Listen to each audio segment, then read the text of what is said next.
From a distance, the skyline of Dubai looks like a vision of the future made real, a forest of gleaming glass towers rising straight out of the desert, catching the sun and throwing it back in 1,000 brilliant reflections. A city that seems to have conquered one of the most hostile environments on Earth through sheer ambition and engineering.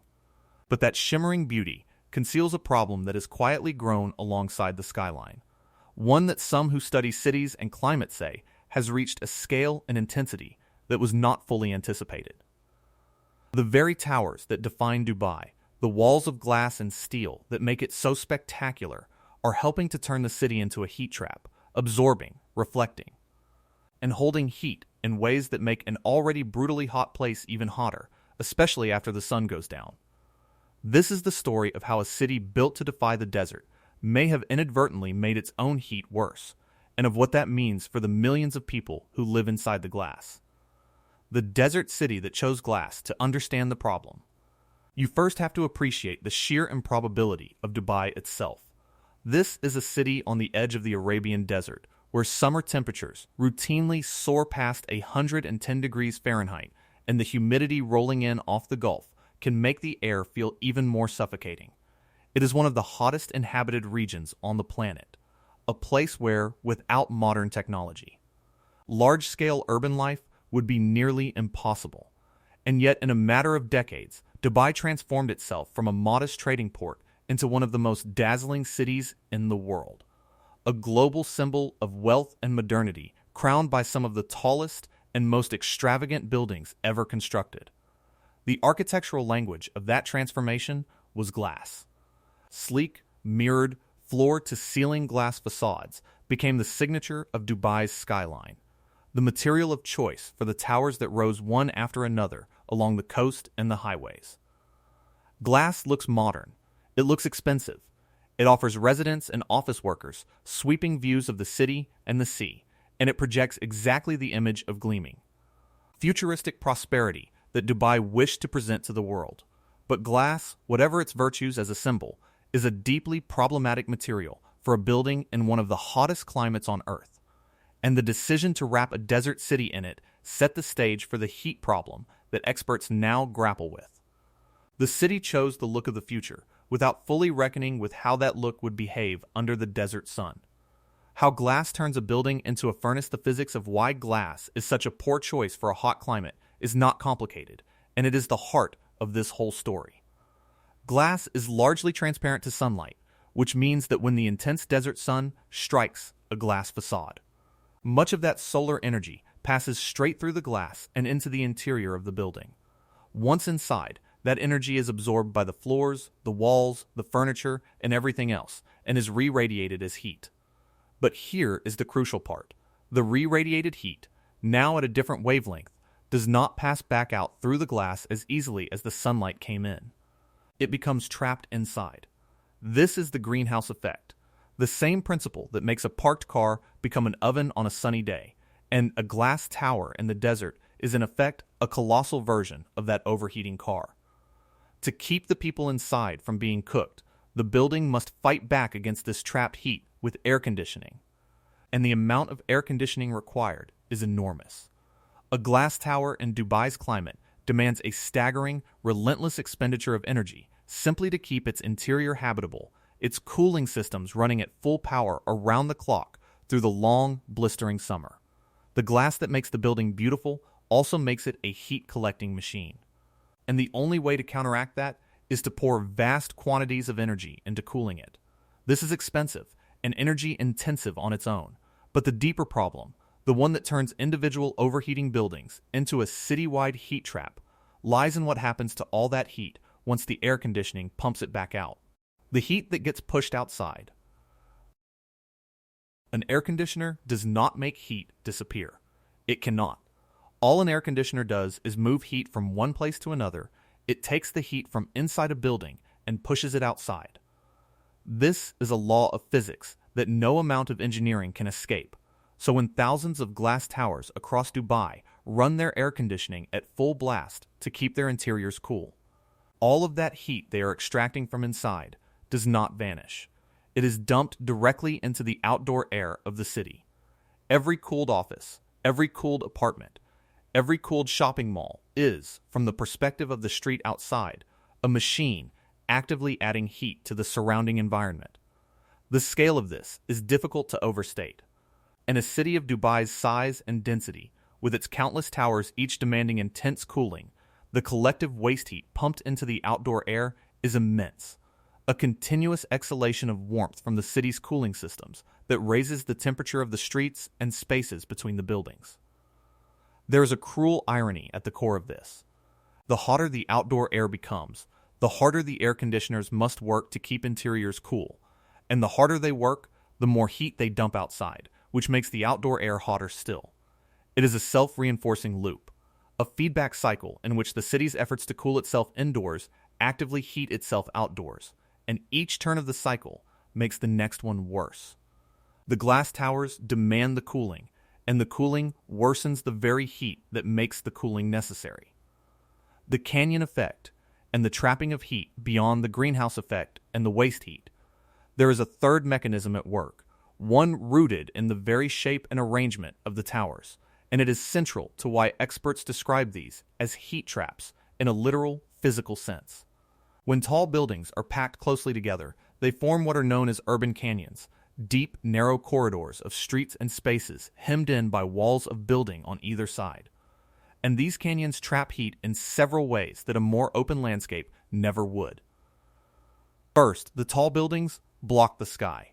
During the day, this might seem to offer shade. But the geometry works against the city in the long run. The canyon walls, especially when clad in glass, bounce sunlight back and forth between them, and reflective glass facades can redirect intense solar energy down onto the streets and onto neighboring buildings, concentrating heat in places that would otherwise be spared.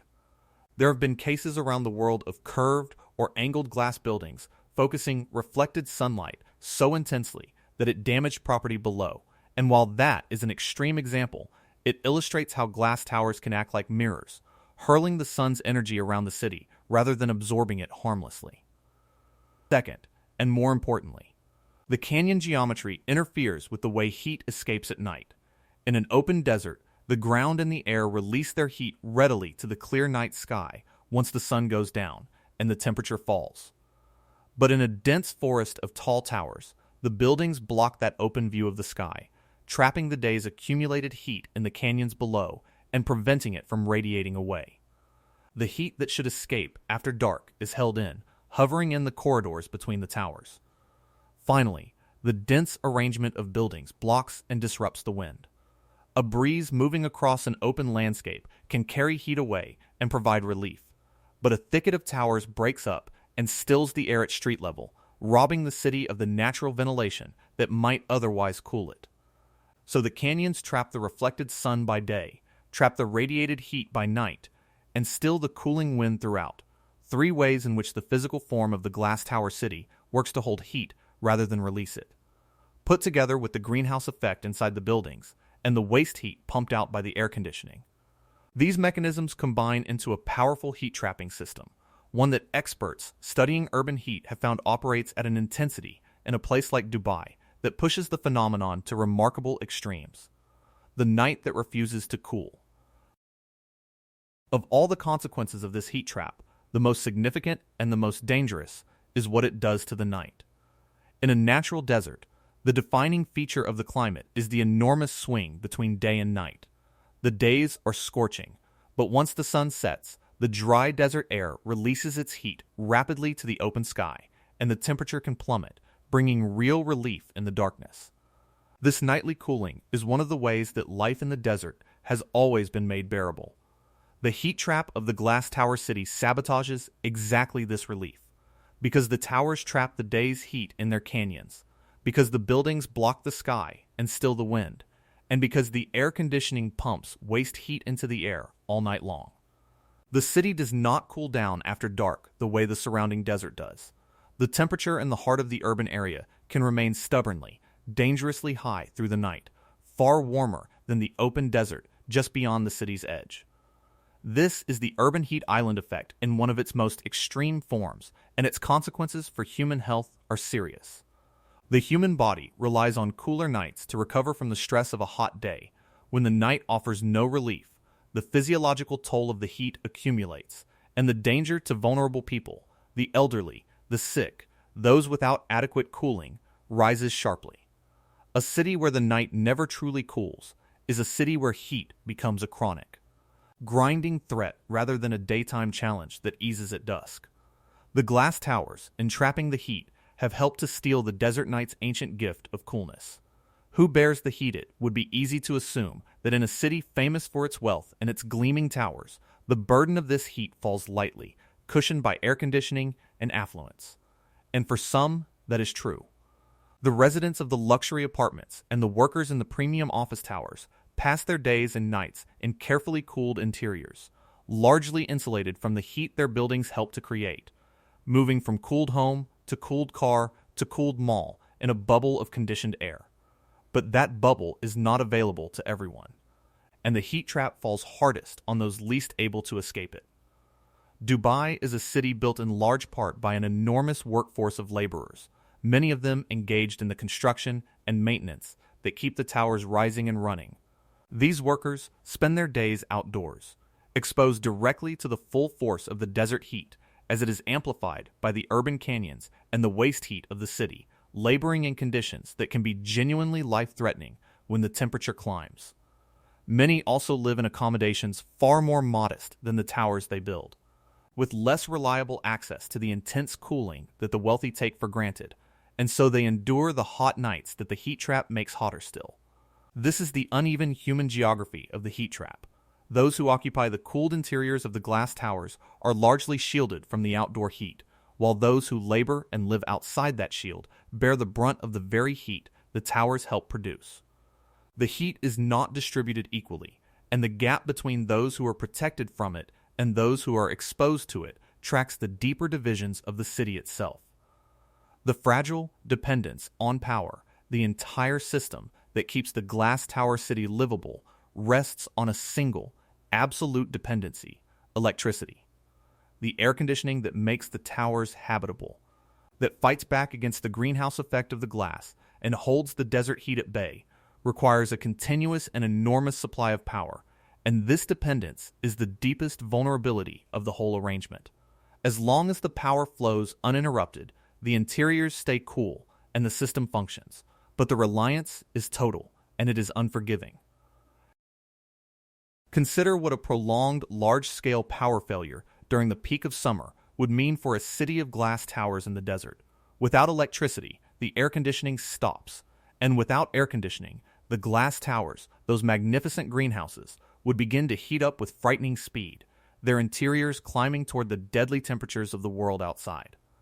With the trapped greenhouse heat having nowhere to go and no cool air to counteract it, a building designed to be habitable only through constant mechanical cooling becomes, when that cooling fails, a potentially lethal trap in a matter of hours. The very features that define these towers, the sealed glass facades that cannot open to let in a breeze, would leave their occupants with no natural way to cool the space at all. This is the shadow side of the engineering triumph. The city's survival is conditional, borrowed entirely from an uninterrupted flow of power, and the hotter the climate grows and the heavier the cooling demand becomes, the greater the strain on that lifeline, and the more catastrophic its failure would be. The glass city is a marvel that works beautifully right up until the moment the power stops. Rethinking the city of glass, none of this means that a desert city is doomed to be a heat trap, and the growing recognition of the problem has begun to drive a rethinking of how such cities should be built. The heat trap of the glass towers is, after all, a product of specific choices: the choice of glass, the choice of dense arrangement, the choice to rely entirely on mechanical cooling, and different choices can lead to different outcomes.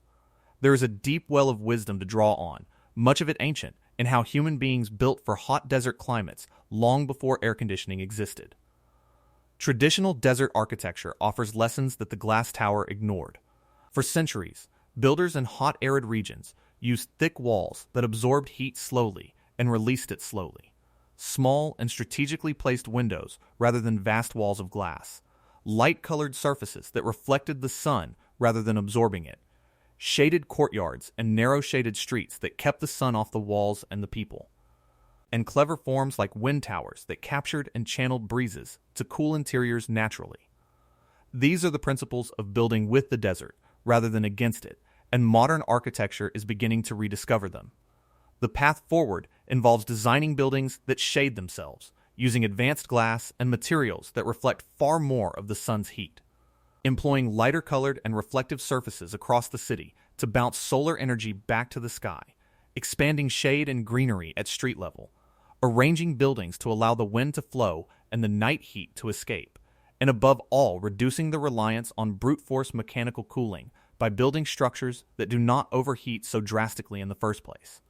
Such changes cannot undo the towers already standing, but they can shape what is built next, and they represent a recognition that the gleaming glass aesthetic came at a hidden cost the desert was always going to collect.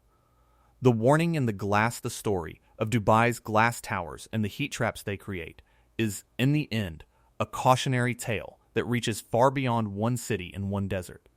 It is a story about the gap between how a building looks and how it behaves, about the difference between conquering an environment and merely holding it at bay through relentless energy. Dubai built a skyline that dazzles the world, a monument to ambition and engineering, and in doing so it created, without fully intending to, a machine for trapping heat in one of the hottest places on Earth. A heat problem partly of the city's own making, and more intense than many would have expected. The deeper lesson is that the choices we make in building our cities have consequences that outlast construction and ripple through the lives of everyone who lives among them. Glass and steel towers rising from the desert are beautiful, and they are also, in their unintended way, heat-collecting furnaces whose warmth is dumped into streets that no longer cool at night. Borne most heavily by those least able to escape it, and held habitable only by a fragile and total dependence on power. As the climate warms and more cities reach for the same gleaming glass aesthetic, the heat traps of Dubai stand as a warning written in glass and steel that what we build must be judged not by how it looks in the sunlight, but by how it holds the heat when the sun goes down, and whether the people inside and outside its walls can truly live within it. The towers will keep